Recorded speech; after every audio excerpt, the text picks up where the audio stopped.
Hello student, welcome to Giri tutorial channel. Last time हमने electromagnetic induction में generator के बारे में स्टडी किया था। तो जनरेटर में हमने सीखा था कि जनरेटर में मैग्नेट होते हैं और उसके अंदर जब कॉइल रोटेट करता है तो वो ईएमएफ प्रोड्यूस करता है, वो साइनोसॉइडली वायरी करता है। ये हमने एसी जनरेटर के बारे में सीख लिया था। ठीक है, अब जब ये एक्शन हो रहा है तब उसमें बैक ईएमएफ, ये एक टॉपिक जिसे बैक ईएमएफ जनरेट होता है। अब ये बैक ईएमएफ क्या होता है उसके बारे में आज हम सीखने वाले हैं।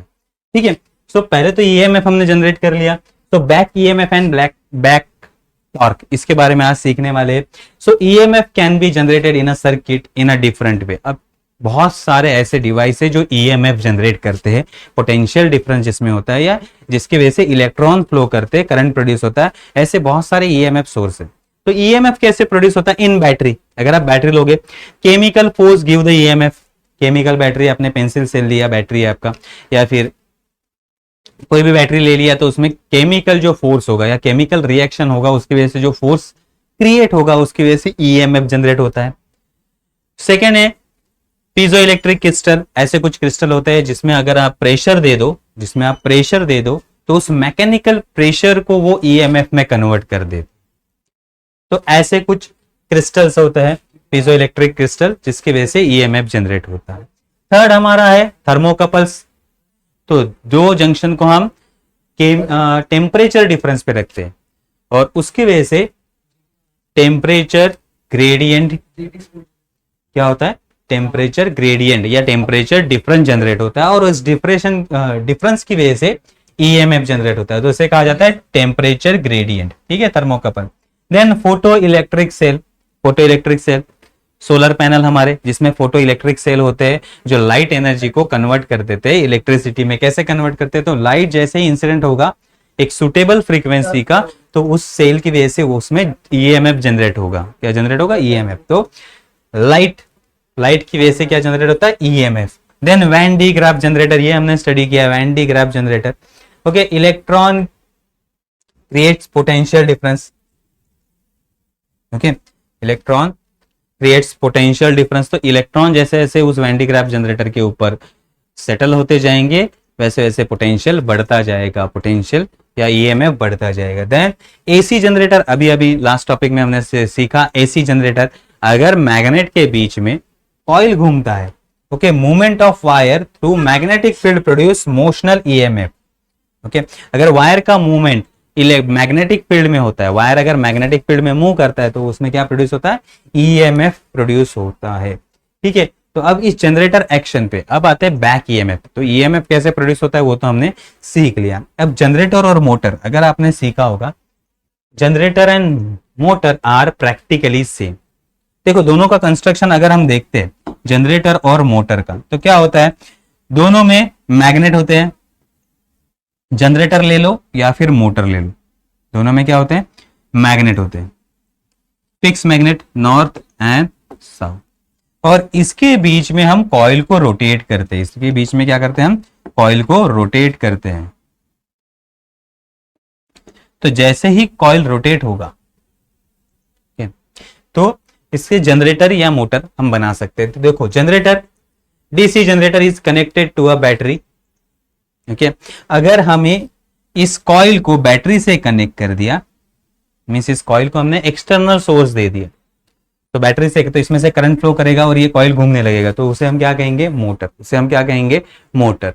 और अगर हम इसको बैटरी से कनेक्ट ना करते हुए, कॉइल को बैटरी से कनेक्ट नहीं करेंगे, हाथ से घुमाएंगे या किसी मशीन से घुमाएंगे, ठीक है, external, a motor turn by the external means, अगर मोटर से इसको हम घुमाएंगे तो इसे हम क्या कहेंगे? जनरेटर। अगर मोटर को हम बाहर से घुमाते, हाथ से घुमाते या किससे इस कॉइल को घुमाते, तो वो क्या बनेगा? Generator.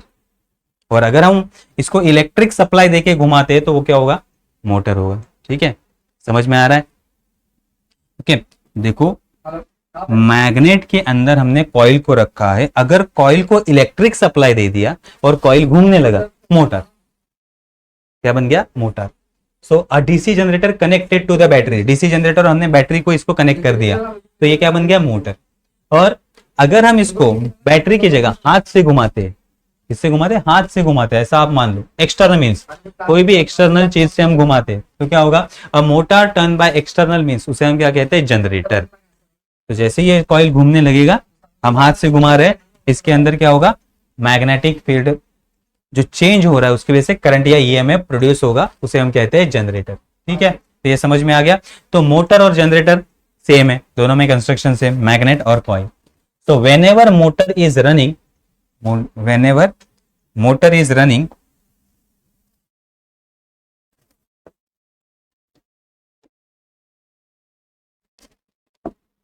its generator action cannot be turned off। अगर हमने इसको मोटर बना दिया, यहां बैटरी कनेक्ट कर दिया, अब ये घूमने लगा, लेकिन जनरेटर का भी एक्शन सेम, मोटर का भी एक्शन सेम, तो जनरेटर वाला इफेक्ट ये छोड़ेगा नहीं, जनरेटर वाला इफेक्ट ये छोड़ेगा नहीं। देखो क्या होता है जनरेटर और मोटर में। अब हम कॉइल से स्टडी करते हैं। देखो एक कॉइल है, अगर इसके सामने मैं मैग्नेट को लेके आऊंगा, इसके सामने मैग्नेट को लेके आऊंगा तो क्या होगा?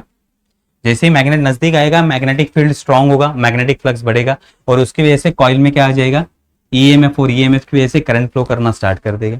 ईएमएफ की वजह से जैसे ही दूर जाएगा, वापस मैग्नेटिक फील्ड कम होगा, वापस कॉइल में ईएमएफ प्रोड्यूस होगा, उसकी वजह से करंट फ्लो करना स्टार्ट कर देगा। यहां भी वैसे ही होगा, जैसे ही ये कॉइल रोटेट करता है, ये कॉइल रोटेट करना स्टार्ट करेगा, मैग्नेटिक फील्ड चेंज होगा, और मैग्नेटिक फील्ड चेंज होगा उसकी वजह से इसमें कॉइल में ईएमएफ आएगा, और वो ईएमएफ क्या करेगा? मोशन को अपोज करेगा। मोशन को क्या करेगा? अपोज करेगा, इसलिए इसे हम क्या कहते हैं? Back EMF. तो जैसे ही हम मोटर को घुमाएंगे, इसको हमने बैटरी कनेक्ट कर दिया, ये घूमने लगा, ये घूमने लगा, बाहर से हमने ईएमएफ सोर्स लगाया, ये घूमने लगा, जैसे ही ये घूमने लगेगा तो मैग्नेटिक फील्ड चेंज होगा, और मैग्नेटिक फील्ड चेंज होने के साथ इसके अंदर ईएमएफ प्रोड्यूस होगा, जो बाहर वाले ईएमएफ को अपोज करना स्टार्ट कर देगा, और इसी को कहते हैं हम बैक ईएमएफ। इसी को क्या कहते हैं? Back EMF. तो जैसे ही मैग्नेट नजदीक आएगा, अगर इसमें हम मानते हैं मैग्नेट नजदीक आएगा तो ये ईएमएफ प्रोड्यूस करेगा। कॉइल जो ईएमएफ प्रोड्यूस कर रहा है वो मैग्नेट को नजदीक आने से रोक रहा है, तो उस ईएमएफ को हम क्या कहते हैं? Back EMF. जो भी कॉज को अपोज करता है, कॉज को क्या कर रहा है? अपोज कर रहा है। अब देखो कॉज कौन है? कॉइल को कौन घुमा रहा है? बैटरी घुमा रहा है। बैटरी घुमा रहा है तो अपोज किसको करेगा? इस घूमने वाले मोशन को अपोज करना है, इसलिए बैटरी को अपोज करना है, उसके लिए क्या आएगा? इसमें बैक ईएमएफ आ जाएगा। तो according to Lenz law, Lenz law हमें क्या कहता है? Induce EMF will tends to oppose the change with change which cause it. तो जो भी इंड्यूस ईएमएफ होगा वो हमेशा कॉज को अपोज करेगा। कॉज को क्या करेगा? अपोज करेगा।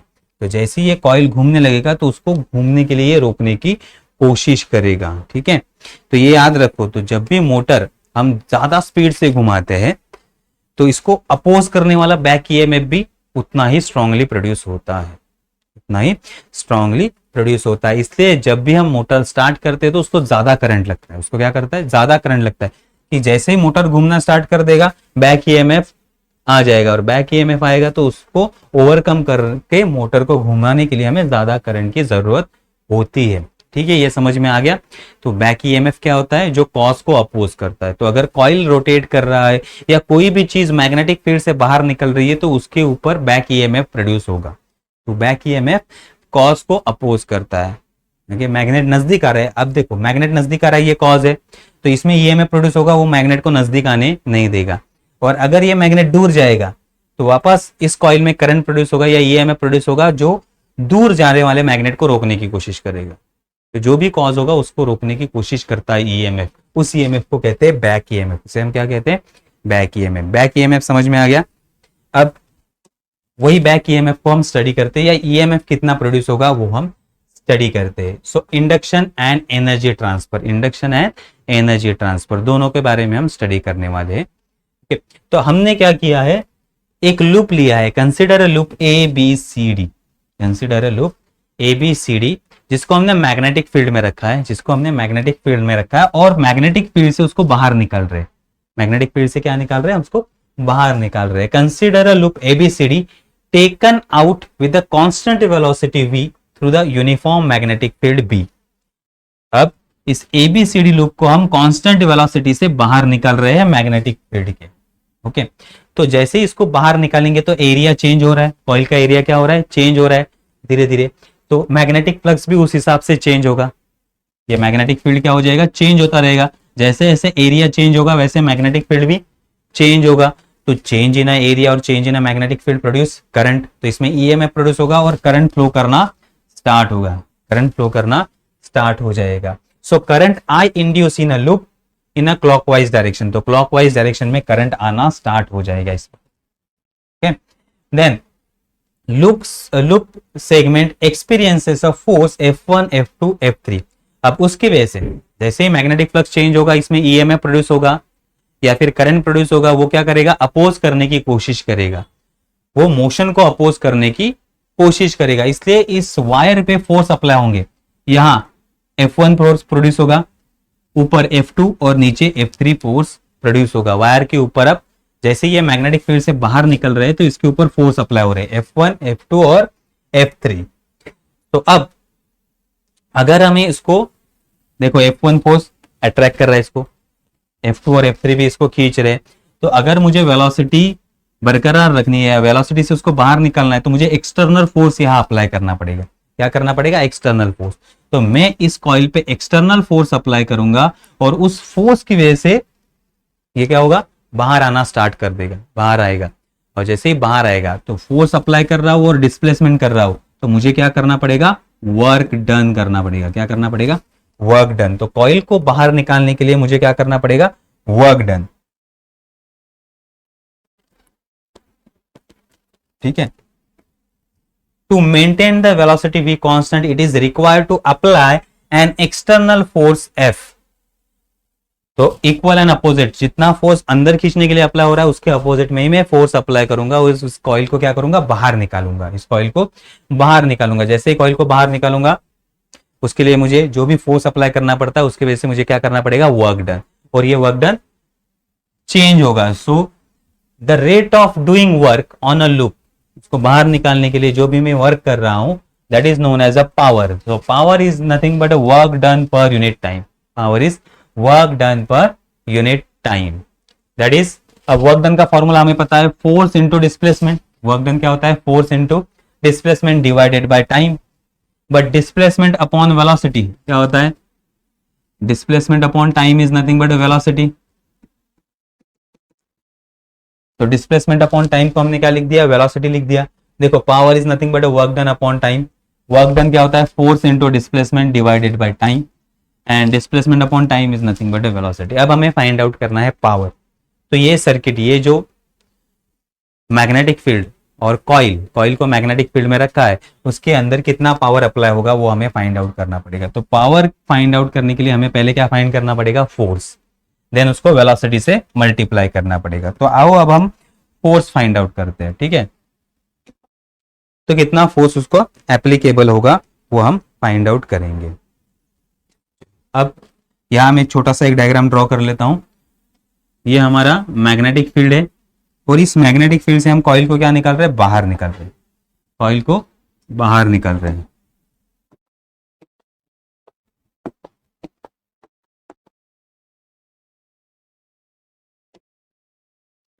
With velocity v, with velocity v ये बाहर आ रहा है। तो जैसे जैसे ये बाहर आएगा तो ये जो लूप का एरिया है वो कम होता जाएगा, लूप का एरिया कम होता जाएगा।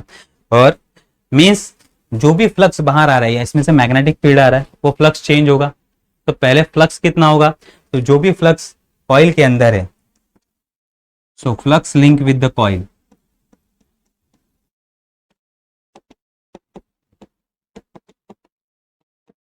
अब कॉइल मैग्नेटिक फील्ड में रखा है तो इस एरिया से मैग्नेटिक फील्ड बाहर आएगा। मैग्नेटिक फील्ड बाहर आएगा तो उसे हम फ्लक्स से लिखते हैं। तो फ्लक्स कितना होगा, फ्लक्स का फॉर्मूला हमें पता है, flux is equal to, magnetic flux is equal to magnetic field into area, magnetic field into area. अब देखो लूप का एरिया हम डायग्राम से देख लेते हैं। डायग्राम में लूप का एरिया कितना होगा, देखो लेंथ कितना है L और ये मैग्नेटिक फील्ड में लेंथ कितना है X। सो ये है हमारा लेंथ X और ये है L। तो एरिया कितना होगा, area is equal to length into breadth Lx। तो अब हमारा फॉर्मूला होगा magnetic flux is nothing but B L x. कितना आया? B into L into x. ये आ गया हमारा मैग्नेटिक फ्लक्स। ठीक है, तो अब इनिशियली इसके पास कितना फ्लक्स है? B L x. कॉइल के पास कितना फ्लक्स है? B L x. तो जैसे जैसे मैं कॉइल को बाहर खींचूंगा फोर्स लगा के, एरिया कम होता जाएगा तो फ्लक्स चेंज होगा। अगर जैसे जैसे एरिया कम होता जाएगा वैसे फ्लक्स भी क्या होता जाएगा? चेंज होगा। And change in a flux produce EMF. Change in a flux produce EMF. तो according to Faraday's law, according to Faraday's law,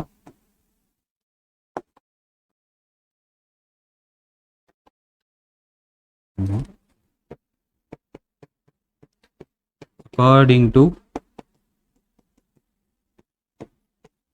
Faraday's law, Faraday's law EMF जो प्रोड्यूस होगा वो कितना होगा?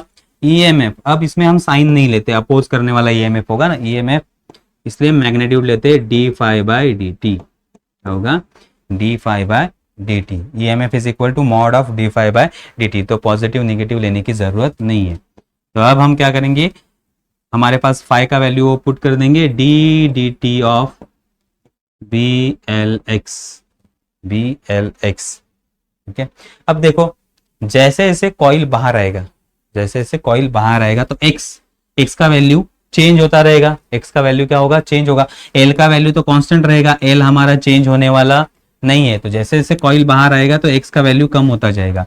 सो चेंज इन अ लेंथ, और change in a length with respect to time is nothing but a velocity. तो हम इसको ऐसे लिख सकते हैं, डी बी और एल ये कांस्टेंट है, मैग्नेटिक फील्ड चेंज नहीं होने वाला है, लेंथ चेंज नहीं होने वाला है, चेंज क्या होने वाला है?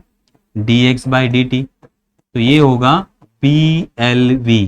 तो हमारा ईएमएफ कितना आया? हमारा ईएमएफ का वैल्यू आया, EMF is equal to P L V. ठीक है, ईएमएफ का वैल्यू आया हमारा बी एल वी। तो अब इस कॉइल के अंदर कितना ईएमएफ आ गया? ईएमएफ इज इक्वल टू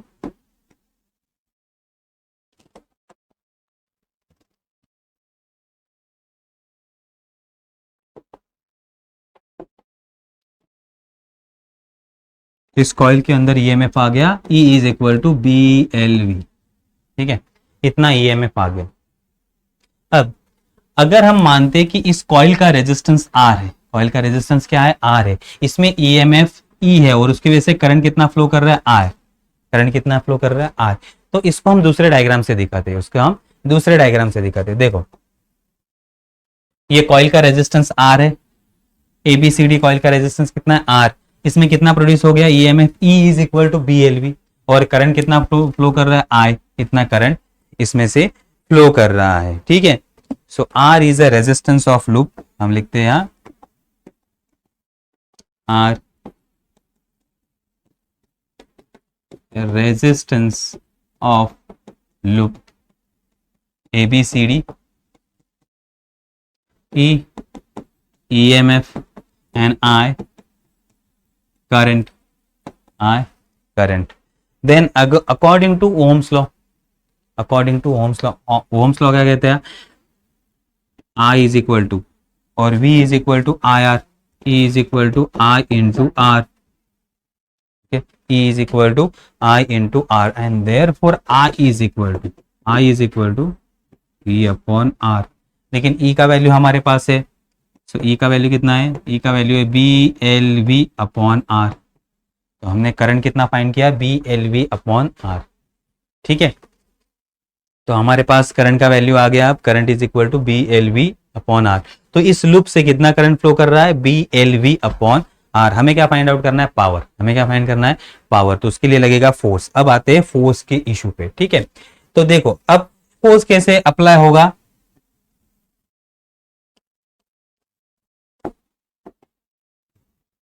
तो हमने इनिशियली इसको कहा है कि मैग्नेटिक फील्ड है हमारा, मैग्नेटिक फील्ड का वैल्यू बी, मैग्नेटिक फील्ड का वैल्यू बी। इसमें से लूप को हम बाहर खींच रहे हैं, इसमें से क्या कर रहे हैं? हम लूप को बाहर खींच रहे हैं। ये हमारा लूप है A B C D, A B C D. इसको हम क्या कर रहे हैं? बाहर खींच रहे with velocity v, v velocity से इसको बाहर निकाल रहे हैं। तो इसके ऊपर फोर्स अप्लाई होंगे, इसके ऊपर क्या अप्लाई हो रहा है, फोर्स अप्लाई हो रहा है। इस साइड पे जो फोर्स अप्लाई हो रहा है दैट इज F1, यहां फोर्स अप्लाई हो रहा है F2 और यहां फोर्स अप्लाई हो रहा है F3। क्योंकि मैग्नेटिक फील्ड से ये बाहर निकल रहे हैं तो मैग्नेटिक फील्ड क्या कर रहा है, चेंज को अपोज करने की कोशिश करेगा, चेंज को अपोज करने की कोशिश करेगा तो ये लूप को अंदर खींचेगा। तो तीनों वायर पे क्या होंगे, फोर्स अप्लाई होंगे F1 F2 F3।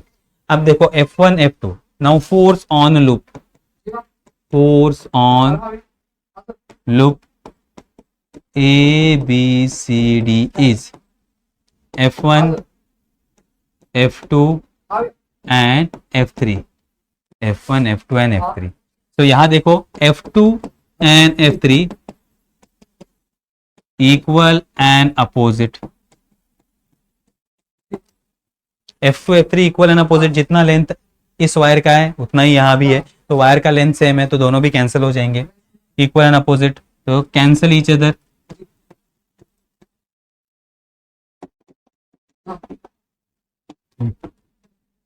Cancel each other, ये कैंसिल कर देंगे, cancelled each other. Then remaining force F1, ये हमारा F1 फोर्स अप्लाई हो रहा है जो मैग्नेटिक फोर्स है, ये क्या है, magnetic force.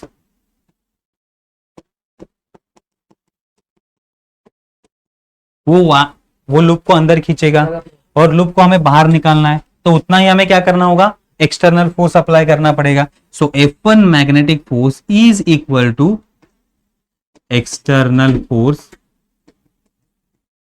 F, external force F, and therefore F is equal to F1 is equal to, और मैग्नेटिक फोर्स का फॉर्मूला हमें पता है that is I L cross B। So length of wire L, ये लेंथ है wire का, loop का, जिसके ऊपर फोर्स अप्लाई हो रहा है, मैग्नेटिक फील्ड कितना है B, सो इसका क्रॉस प्रोडक्ट तो ये होगा I L B sine theta, sine theta. So angle between length L और B, देखो मैग्नेटिक फील्ड डायग्राम में अगर हम देखते सो मैग्नेटिक फील्ड और दोनों में एंगल कितना होगा 90, but theta is equal to 90 है, तो sine 90, sine 90 is equal to 1, तो हमारा फॉर्मूला होगा F is equal to I L B और साइन 90 का वैल्यू 1 होगा, साइन 90 इज इक्वल, क्योंकि मैग्नेटिक फील्ड और लेंथ ये एक दूसरे को परपेंडिकुलर है, मैग्नेटिक फील्ड अंदर जा रहा है, लेंथ परपेंडिकुलर है, इसलिए आंसर क्या आएगा I L B। अब करंट का वैल्यू तो हमने फाइंड आउट किया है, ये वो वैल्यू हम पुट कर देंगे यहाँ। So force is equal to, देखो करंट का वैल्यू क्या है B L V upon R, वो हम पुट कर देंगे, तो F is equal to current का value B L V upon R into L B, तो आंसर क्या आएगा फोर्स का B square L square V upon R, B square L square V upon R, ये आ गया हमारा वैल्यू फोर्स का। अब ये फोर्स का वैल्यू हम कहाँ पुट करेंगे, पावर में। Now power is given by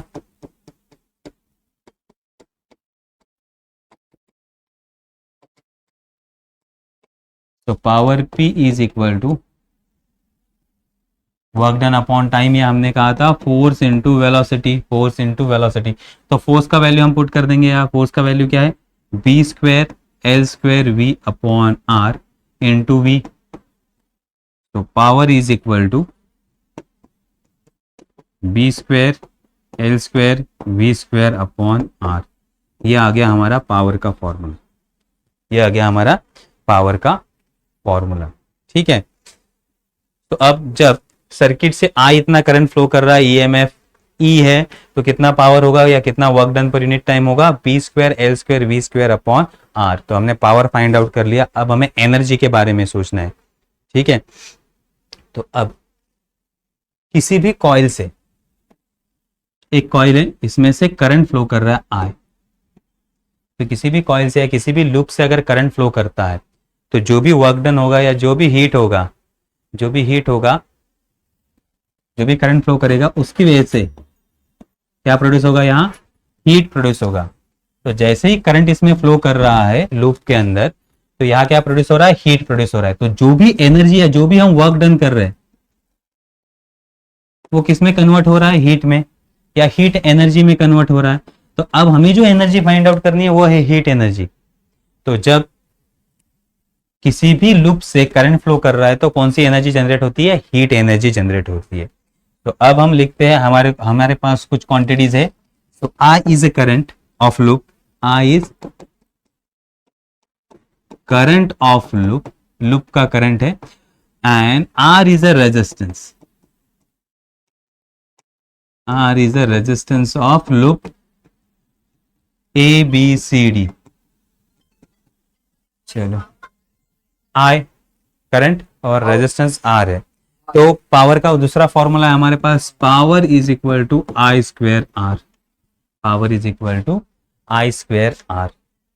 तो अब I का वैल्यू हमने फाइंड आउट किया है, देख लो क्या फाइंड किया था I का वैल्यू।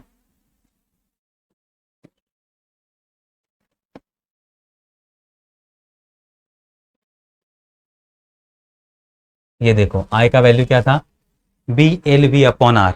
अब ये फॉर्मूला हम वहां पुट करने वाले, I is equal to B L V upon R. तो वो फॉर्मूला अब हम पुट करेंगे B L V upon R.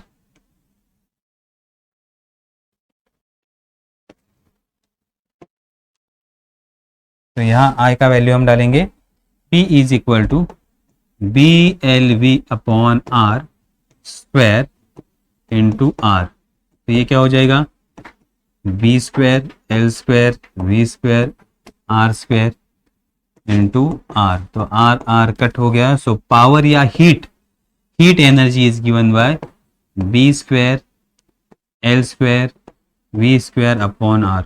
दोनों फॉर्मूला देख लो, ये हमारी हीट एनर्जी के लिए, ये किसके लिए, हीट के लिए, हीट एनर्जी। सो जो भी हमने वर्क डन किया वो किस में कन्वर्ट हुआ, हीट एनर्जी। और यहाँ पावर, वर्क डन किया, दोनों सेम है। तो जो भी हम वर्क डन कर रहे हो किस में कन्वर्ट हो रहा है, हीट एनर्जी में कन्वर्ट हो रहा है।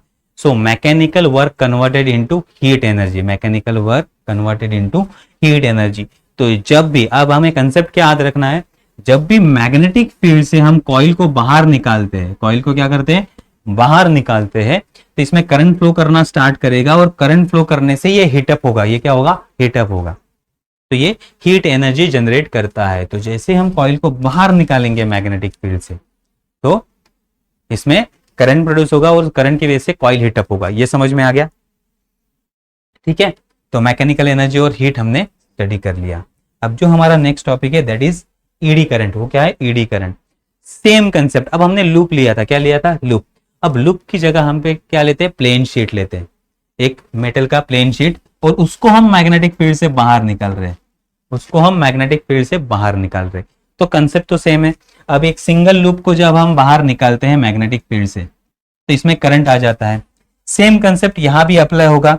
जैसे हम मेटल शीट को या मेटल प्लेट को मैग्नेटिक फील्ड से बाहर निकालेंगे तो इसमें भी करंट प्रोड्यूस होना स्टार्ट कर देगा। अब लेकिन मेटल शीट बहुत सारे इलेक्ट्रॉन प्रोटॉन से या बहुत सारे एटम से बना होता है, और मेटल शीट में बहुत सारे इलेक्ट्रॉन फ्री रहेंगे, और इलेक्ट्रॉन को फ्री करने के लिए वायर नहीं है, वायर होता तो एक डायरेक्शन में फ्लो करता। लेकिन अब यहां क्या है, यहां तो पूरा का पूरा शीट है, तो इसमें बहुत सारी जगह है। तो इलेक्ट्रॉन क्या करेंगे, इलेक्ट्रॉन वर्लपूल जैसे घूमना स्टार्ट कर देंगे, इस तरह से घूमना स्टार्ट कर देंगे बहुत जगह पे। और जैसे ही ये घूमेंगे वैसे ही जैसे ही करंट फ्लो करना स्टार्ट कर देगा। तो इलेक्ट्रॉन ऐसे घूमना स्टार्ट कर देंगे इसमें। तो ऐसे इलेक्ट्रॉन घूमेंगे अपनी जगह पे मेटल के अंदर, बिकॉज ये मैग्नेटिक फील्ड चेंज हो रहा है, बिकॉज मैग्नेटिक फील्ड चेंज हो रहा है, और उसके वजह से इसमें करंट प्रोड्यूस हो जाएगा, इलेक्ट्रॉन घूमने लगेंगे और इसकी वजह से करंट प्रोड्यूस होगा। उस करंट को कहा जाता है ईडी करंट। उस करंट को क्या कहा जाता है, ईडी करंट। तो जैसे ही पूरा का पूरा मेटल प्लेट, ये हमारा मेटल प्लेट है, वो मैग्नेटिक फील्ड से बाहर निकल रहा है, तो प्लेट में जितने इलेक्ट्रॉन है वो ऐसे वर्लपूल जैसे मोशन करना स्टार्ट कर देंगे, ऐसे इलेक्ट्रॉन मोशन करना स्टार्ट कर देगा। और इस करंट को, इसकी वजह से जो करंट प्रोड्यूस होगा उसे कहा जाता है ईडी करंट, क्योंकि ये छोटे छोटे जो रोटेशन होते हैं इस तरह से स्प्रिंग लाइक, मींस ये जो वर्लपूल क्रिएट होते हैं उसे ईडीज कहा जाता है, इसलिए इस करंट को क्या कहते हैं, ईडी करंट। तो इलेक्ट्रॉन ऐसे घूमना स्टार्ट कर देंगे, ये एटम के साथ कोलाइड भी होंगे और हीट एनर्जी डेवलप करेंगे।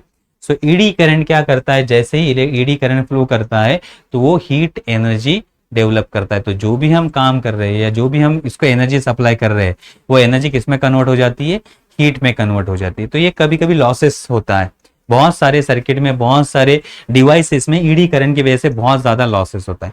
अब सपोज हमने एक मेटल प्लेट ले लिया और उसको हमने मैग्नेटिक फील्ड में ऑसिलेट किया, उसको हमने क्या किया, मैग्नेटिक फील्ड में ऑसिलेट किया कि हमारे पास एक मेटल प्लेट है इस तरह से, इसको हमने टाई किया और इसको ऑसिलेट किया, इसमें मैग्नेटिक फील्ड में,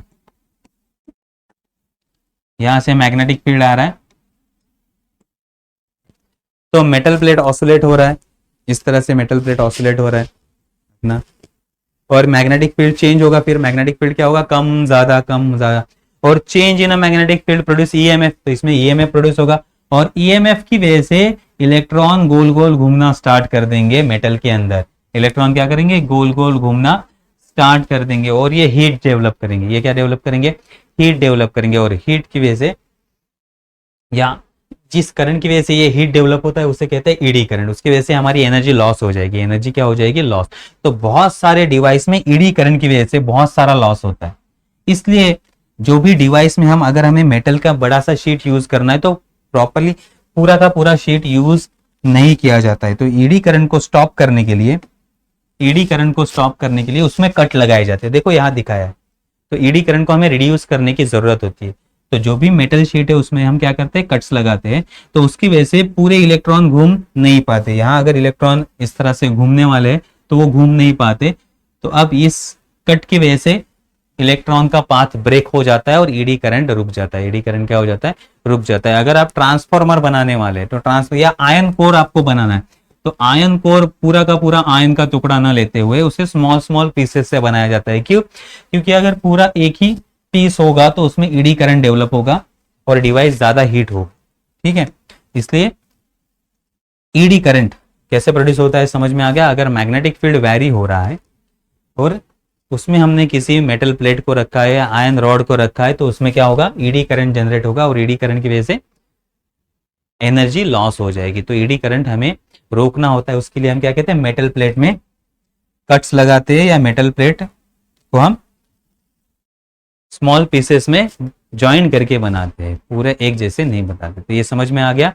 तो यहाँ हम हमारा टॉपिक आज स्टॉप करते हैं। हमने पावर एनर्जी के बारे में सीख लिया, देन एनर्जी या ईडी करंट के बारे में सीख लिया। इसके बाद हम सेल्फ इंडक्टेंस और म्यूचुअल इंडक्टेंस, ये मेन टॉपिक स्टडी करने वाले। तो यहाँ हम स्टॉप करते हैं। Okay, thank you.